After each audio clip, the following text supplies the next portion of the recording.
Innal hamdalillah ve salatu vesselamu ala Rasulillah. Assalamu aleykum ve rahmetullahi taala ve berekatuhu.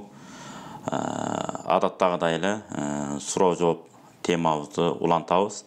Keyinki kelgen suroolorubuz. Assalamu aleykum. Sizden surayın degenim açtı kanday kılıp berse bolot. Wa aleykum assalam. Negizi ihsan bul bir günge çektelbeyt dagı. Baya elge bir tamak aş berip bir soğup iş alıp koyulu, bata alıp koyulu degen maanide ötkөрülöt. Bul şart emes. Bolgonu baylar çıkırılıp, gedeyler çıkırılbay kalıp, je bir koşnaların attap barıp çıkırıp, kalganı çıkırбай koyup, oşonday bolboş kerek. Tegiz ele çıkırılıp, tegiz Allah'ın razılığı üçün dep, oşonday niyetli bekemdep, жаңылап anan ötkörsöňüz, bul nur üstüne nur bolot. Bayağı Peygamber hadis var go. Bul birinci musulman kayaktan bilebez bayagınday eң жакшы musulman eken dese birinci emне kылат деген тамак бер, андан кийин ватакырау салам, андан салам айтасың деген сахih hadisler бар эмеспи? Ошондо да келип атпайбы? Тамак берүү, элге тамак таратуу, ошол ниетте бир элге бир тамак таратып, тамак берип, бир жакшы бир баталайын деп. Кыргыздар да айтып коет, 1000 күндүк сиз бизден 1 күндүк чызбыз деп. Болот, бирок өзүңүз кыйналып калбашыңыз керек. Жана кээ бирлери кредитке, жана башка бирөөлөрдөн же болбосо карызга алып кыйналып, аны өткөргөндөр бар, курунамыз деп ал болбойт ал. Кийинки суроо. Капысынан ачуу үстүндө келинчегиме бир талак айтып салдым. Андай ниетим жок болчу. Азыр Санкт-Петербургдабыз. Кимге кайрылышты билбейм. Сизде мүмкүнчүлүк болсо жардам бериңиз. Или дептир. Номери болсо Молдо Байкелердин дептир. Анан кандай жазса ошондой айттык. Негизи талак маселеси ар бир аймакта молдолор бар. Же болбосо ошол жакка барып, же онлайн менен байланышып, азыр оңой болуп калбодубу?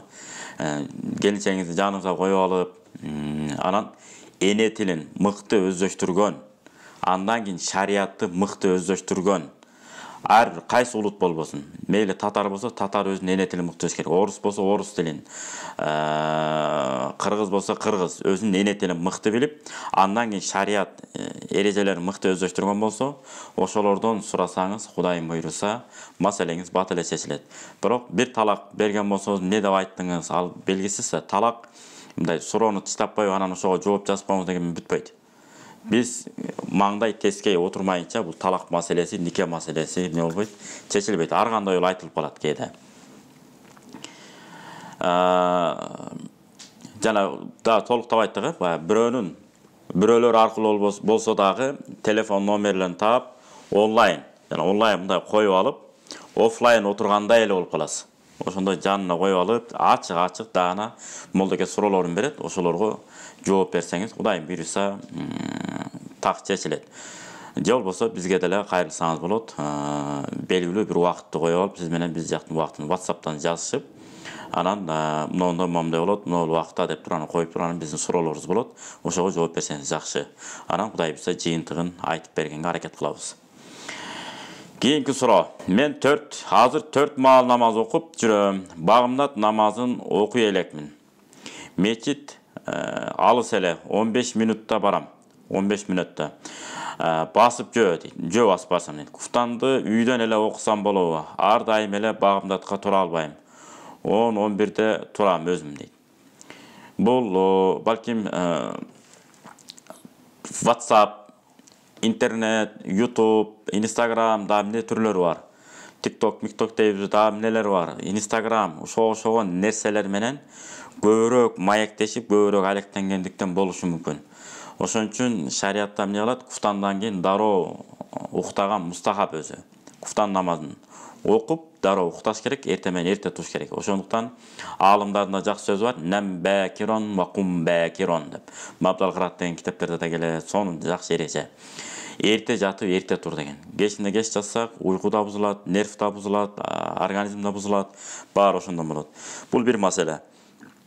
Экинчи маселе, муну адат кылбаш керек. Ошого карабастан Пайгамбар Мухаммад алейхиссаламдын хадиси бар. Кимде ким уктап калса, Анан кийин ойгонгон кезде, эстеген кезде анын казасын сөзсүз түрдө факаффарату, анын кафараты дейт. Кимде уктап калып багамдат намазын каза кылбаса, мисалы, факаффарату, анын кафараты, кутулуу жагы, аны казасын өтөш керек. Ида закараха, эстеген кезинде деп. Мен казан бар эмес беле, эстедиңизби? Демек күтпөңүз, дароо кутулуңуз. Башка да хадисте келет, мына сизге нак түздөн-түз жооп бериле турган хадис. Бул хадисти Ибн Хаджар Аскалани эмне кылган? Сахих деп эсептеген. Фа инна ахлу бейтин, биз ушундай үй бүлөлүү адамдарбыз. Код урифа лана залика, ошо намазды каза кылбаш керек деген бизге белгилүү болгон, билебиз. Бирок ошого карабастан ла накаду, карабайсызбы, сонун айтат. Ла накаду настайқиду.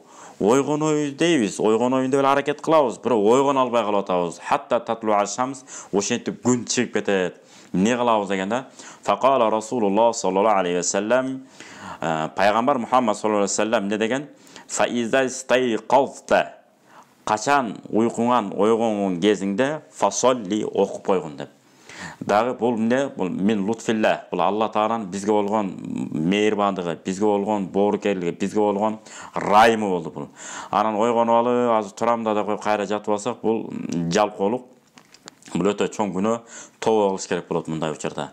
Ошондуктан адам эркин башкаруу менен эмне болот? Айырмаланабыз. Эркек киши деп коет го, көбүнчө мына эркек кишилер. Ал эми аял кишилер дагы ушу Алла Тааланын өкүмүнө болгон моюн сунуусу канчалык ушул жерден билинет. Мисалы айталы, Америкага, же болбосо Кытайга, же болбосо Россияга, же болбосо Европанын бир өлкөлөрүнө айталы бир өтө бир маанилүү бир жыйынга кеткен атасыз. Мисалы. Анан бир 10 күн мурун билетти алдыңыз.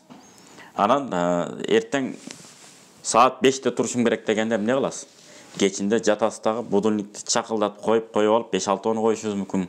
Ар кандай бир 2 мүнөт, 1 мүнөт, 2 мүнөттөн кийин чыга турган ачуу бир коңгуроолорду коюп алышыңыз мүмкүн. Неге? Мен турайын, эртең уктап калбайын деп. Бул намаз андан дагы зарыл болуп атпайбы? Ошондо ыхластын эле жоктугунан бул. Ыхласты бекем койсоңуз, Кудай буйруса, бат эле өз ордунда окуп каласыз. Анан эгерде ыхлас койсоңуз эле болбой уктап калган болсоңуз, ага эч кандай башка да хадисте келет. Эч кандай каза болбогондой, өз убагында окугандай эле окуй бер деген пайгамбар хадиси бар. Анткени бул уйку биздин колдогон нерсе эмес да, бул Кудайдын бизге берген ырайымы ал. Ошондуктан бул уктап адам уктады, көзүңүздү жумдуңуз, ойгонсоңуз күн чыгып калган. Мен эмне үчүн уктап калышым керек? Мен багамдатка сөз турушум керек болчу деген мааниси, Кудай Таала эмне үчүн мен рухумду өз убагында кайтарып берген жок деп нааразылык билдиргенге тете болот экен. Ошондуктан ар бир нерсеге мамиле кылганда кылдат шариаттын негизинде. Таквалык бул акыл менен болбойт. Таквалык шариаттын негизинде болот бул. Шариаттын негизинде. Кайсы нерсе таквалык десе, демек таквалык, болот десе, болот дешибиз керек, болбойт десе, демек болбойт. Ошол өзү таквалык. Анан менимче, анан негизи таквалыкка мындай болот да деп болжолдоп бир нерселерди айткыдай биздин аталарыбыз же чоң аталарыбыз жазып берген бул эреже эмес. Бул Алла Тааланын өкүмү пайгамбарыбыз Мухаммад алейхиссалам аркылуу. Ошондуктан каза кылбаганга аракет кылыш керек. Кокус жана жогоруда айтылгандай, билбестен уктап калып каза кылып отурган болсоңуз, тура калып, эгер түшкө чейин окуй турган болсоңуз, сүннөттү кошо окуйсуз. Эгерде пешимден өтүп кете турган болсо, фарзды гана окуйсуз. Кийинки суроо. Мен аял кишимин, намазга узун көйнөгүм бар дейт, томукка чейин. Бутум носки кийбей эле окусам болобу? Негизи байпак кийип алганыңыз жакшы, бирок негизи кызылаш жабык турган болсо, шариатта уруксат берилет. Ал аврат деп эсептелбейт намазда. Кийинки суроо. Мен жашым 53-тө. Жолдошум менен 28 жыл жашадым. Ал ичет. Тынч күн жок. Сабырым бүтүп 1 жыл болду. Кызым менен жашаймын. Ажырассам күнөө болобу? Албетте күнөө болот. Алла Таала адал кылып берген нерселердин ичинен эң каарын келтире турган нерсе бул талак деп пайгамбар хадиси бар. Ошондой эле кыргызда жакшы макал бар да эжеке. Жакшы аял капкалуу шаар. Капкалуу шаар, капкагы бар, зонтиги бар деген сөз, кол чатыры бар. Капкалуу шаар. Ал эми жаман аял ичи толо заар дейт. Ошондуктан жадырап жайнап, сен эмне үчүн ичесиң, ичпей эле койсоң болмокта деп мындай жангейтер бир нерселерди айтканын кереги жок. Кайра огушуп кетип чөчү мүмкүн. Андан көрө кызыңыз аркылуу бир темаларды куруп берип, кел чогуу бизге жардамдашып кой, кел чогуу чай ичели, бир жака барып келели, алгылалы булгулалы деп Кудайдан тилек кылып дуа кыласыз. Кудай Таала ынсап берген күнү сиздердин балким батаңыздардан, жакшы мамилеңиздерден бир күн тыштай. Анын үстүнө да акыркысында да жакшы макалы бар. Бакырчак төөнүн баары жакшы деп. Жаманбы жакшы үйдүн кожоюну ар ким ар кандай арам көз караш менен карай албайт, туура эмес сөздөрдү сүйлөй албайт. Ошол жолдошуңуз бардыгынан. Эми атабыз убактылуу жаңылып атат. Кудай буйруса өз жолуна түшөт деп жакшы ниет менен жакшы мамилеңизди уланта бериңиз. Кудайым ынсап берген күнү иншалла жолуна түшүп калат. Анткени келечекте кайната болосуң мына аз күндөн кийин. Таята болобуз, мен таяне болом, кел ушуга даярданалы деп жакшы китептерди айтып бериңиз. Жана биз жогоруда айткан каза намаз боюнча да кошумча айта кетели. Жүрөктөрдүн ачкычы деген китеп бар. Намазды өз убагында окуу боюнча Имам Газалийдин китеби. Ошол китепти алып окуп коюңуз. Намазга болгон бекемдик кандай болуш керек, кантип кенде болот, аябай сонун окуялар менен, далилдер менен келтирген. Ошого эжеке сизге 2 дүйнөлүк бакка алайбыз. Кийинки суроо. Асыр намазынан кийин береке жок деп уккан элем. Ошол суроо ойлонтуп атат. Жок, мунун мааниси уктап жатып алба деген мааниде. Уктап жатып алба, иш кызыгамал, көп нерселерди терип ала турган учур, иштеп ала турган учур, уктап жата бербе деген мааниде. Мунун окшошу дагы кандай болот айталыбы? Мисалы, жума күнү кир жууган болбойт дейт. Туура эле. Анткени жумага кийип бара турган, көчөгө кийип турган кийимиңиз кургабай калбасын, бир күн мурун жуу деген эле мааниде. Ошол сыяктуу береке. Мындай өз аалымдардын да сөздөрү бар. Негизи Талим деген китеп бар, анда да келет. Ушул учурда Куран аяттарын гана окуса болот, илим алууну бир аз токтото турган жакшы. Зикир салып, үйдөгү тиричилик иштер менен алектенип койгон жакшы деп келет. Анткени эс тутумдун начарлашына алып келет, эгер болбой эле окуй бере турган болсоңуз деп. Ошол убакта кичине эс алып, башка убакта тиричилик кылып, китеп окуп, алектенген оң, асыр менен шамдын ортосунда өзүңүздү зикир менен, Куран окуу менен, же болбосо тиричилик менен алектениңиз деген мааниде айтылган. Кийинки суроо. Адам кызыл кийим кийсе болбойт дейт. Эмнеге? Кып-кызыл кийип алуу бул макруh деп келет. Башынан аягына чейин кып-кызыл кийинип алуу. Бирок риваяттар бар. Пайгамбарыбыз ушунда кызыл кийген, бирок таптакыр кызыл болгон эмес. Мисалы, чапаны кызыл болсо, селлеси башка болгон. Ошол сыяктуу кызыл кийимдер дагы бул жеринде кара, көк, кызыл аралаш болсо, ал боло берет. Бир жеринде калбай, баш кийимиңизден баштап бут кийимиңизге чейин кып-кызыл кийип алууңуз ошол макруh деп келет. Анан кээ бир аалымдар да жактырган эмес чынында.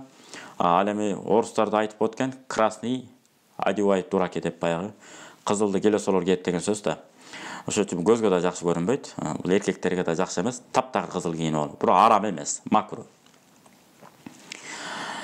Кийинки сажда кылганда чач жерге тийбеш керек дейт. Ушул туурабы? О чач тозбош керек деген мааниде. Маңдайыңыз, чекеңиз, пешенеңиз жерге толук тийиш керек деген мааниде. Ошо менен ибадат кабыл болот да. Мурунду тийиш керек, чекени тийиш керек. Макруh деп келет. Баш кийим менен же чач менен мындай тозуп алуу. Кийинки суроо, кооматтуу купуя айтса болобу? Эгер жалгыз болсоңуз, өзүңүз уккудай кылып айтсаңыз боло берет. Өзүңүз уккудай кылып. Бирок негизи кооматты негизи угуз айтыш керек. Эмне үчүн? Балким сиз байкабаганыңыз менен арт жагыңыздан же каптал жактан бир адамдар келип калышы мүмкүн. Ошолор сиз менен ошо намазды окуп башташ үчүн. Коомат айтуудан максат эмне? Жария да бул, мындайча айтканда. Жаныңызда адамдарды тургузуу дейт. Хидая деген китепте келет. Азан айтуудан максат айланада адамдарды чакыруу дейт. Кийинки суроо. Садака берейин деген эле, айылда турам. Кимге кандай жол менен берсем болот? Негизи 6 санаман муктаж үй бүлөлөр толтура, бирок алар өздөрү иштесин, эмгек кылсын. Үйүндө оорукчан, инвалид деп коебуз го, буту колу иштебеген, кээде өтө катуу оору менен ооруп калган, ушундай үй бүлөлөр бар кээде. ошолорго жардам берсеңиз болот. Же болбосо жолдош өтүп кетип, жалаң майда балдар менен калып калган жесир аялдар болот. Ошолорго алып барып берип койгонуңуз жакшы. Анда да жөн эле акчалай берип коюу эмес. Мисалы, саан үй алып берип коюңуз, эгер койго ылайыктуу болсо 5-6 кой алып берип коюңуз, андай пародис, мындай чоң-чоң койлордон алып берип койсоңуз, ошону улантып, тиричилигин улантсын. Баягы жүнүн кийиз пайпак кылып токуп кийсин, этин жесин, көңүн отун кылып жаксын дегендей тиричиликке үйрөнөт да. Кийинкиси, каза болгон эжемдин кызынын пособиясын апам чогултуп мага берди. 20 000 сом болду. Банкка салып кой. 15 классты бүткөндө алабыз деп дейт. Ушул кандай болот деп. Эми баягы көбөйөт деген мааниде да. Эгерде андай боло турган болсо, көбөйткөн болсо болбойт бул. Болгону банкка салып коюп, сиз улам кошулган акчаны улам кошо берсеңиз, 11 класска баргандан кийин канча сом кошкон болсоңуз, ошол сомдун өзүн гана иштетсеңиздер болот. Кокус банктын системасы ушундай да, баары бир беришибиз керек десе, алып туруп анан садака кылып жибересиз. Жанагы карындашыңыз, жээниңиз болуп калат да, мындайча. Жээниңиздин акчасын эч жерге кыянат кылбай, пайдалуу бир окуусуна, же болбосо келечек бир тиричилигине үйүн салып бересиздерби, башка кыласыздарбы, андан кийин камылгасын көрө бересиздер. Баягы Алла Таала Куранда айтат го, бисмиллахиррахманиррахим. Ва яхудду ала таамил мискин. Жана бейбечаралардынга тамактандырууга өзүңөр бермек турсун, башкаларды да кызыктырбай койдуңар дейт. Ошол үчүн бири-бирибизге кызыктырып, ушу жетимдерге, жесирлерге жардам берели, антели, мители деп, кээде ойгоно албай, же болбосо кайдыгер болуп жаткан ишкер, жакшы досторуңуз бар, туугандарыңыз бар. Жөн эле бирөөлөр жардам сурап келсе, ошого берип коюп отура бериши мүмкүн. Ошого айтып, эмнакта бир жесир үй бүлө бар, жетим балдар бар, жетим кыздар бар. Бирөөсү врач боло турган, бирөө экономист боло турган, Кыргызстан мамлекетибиздин экономикасын тим эле дүйнөлүк уровеньге чыгара турган күчтүү экономист болот. Унда ушуну окутпайлыбы келе деп, бири-бирибизди кызыктырып, чогултуп, жардам берип, окуу жайын бүтүртүп, үйлөнтүп, анан турмуш жолуна аттантып жүрсек, кандай сонун болмок, нур үстүнө нур болмок. Канчалаган жетимдер билесиздер, жетимдер бар, тарыхыңды таңганың тамырсыз болуп калганың деп, тарыхый инсандардын өмүр баянын карасаңыздар, дээрлик көпчүлүгү жетимдер болгон. Ошол эле пайгамбарыбыз Мухаммад саллаллаху алейхи вассалам дагы эмне болгон? Жетим болуп чоңойгон. Кийин балама жин кирип кетиптир, кимге барып чыгарсак болот? Врачтар жардам бере албайбыз дейт. Негизи азыр жерлерде молдокелер өтө эле көп. Бишкекте мисалы Жыргал Карке бар, Жалил деген устазыбыз бар, Молда Жалил деген устазыбыз. Беловскийде да Мухаммад деген да бир дамла чыгыптыр. Ошондор көп эле. Эң жакшы дем салуу 5 мал намазга бекем болуп, өзүңүзгө аят алгысыны көбүрөөк окуп, ажыба деген курма бар, ошолорду алып жесеңиздер, Кудайым буйруса, бул оорудан бат эле айыгасыздар. Анткени мындай деп түшүнбөш керек да, баягы дем салдырып койгондан кайра жөн эле жүрө берем деп. Эң жакшы дем салуу бул 5 мал намаз. 5 мал намазга бекем отуруп алган болсок, Кудайым буйруса, Алла Таала бат эле шифа берет. Мына бүгүнкү келип түшкөн суроолорго жооп бергенге аракет кылдык. Кудайым буйруса, кийинки жолугушууга чейин Кудай Таалам аман-эсенчиликте жолуктурган болсун. Үйүңүздөрдө, жашооңуздордо Алла Таала берекеледи жаадырган болсун. Дениңиздер сак, иманыңыздар бекем, жашооңуздар берекелүү болсун. Ассаламу алейкум ва рахматуллахи ва баракатуху.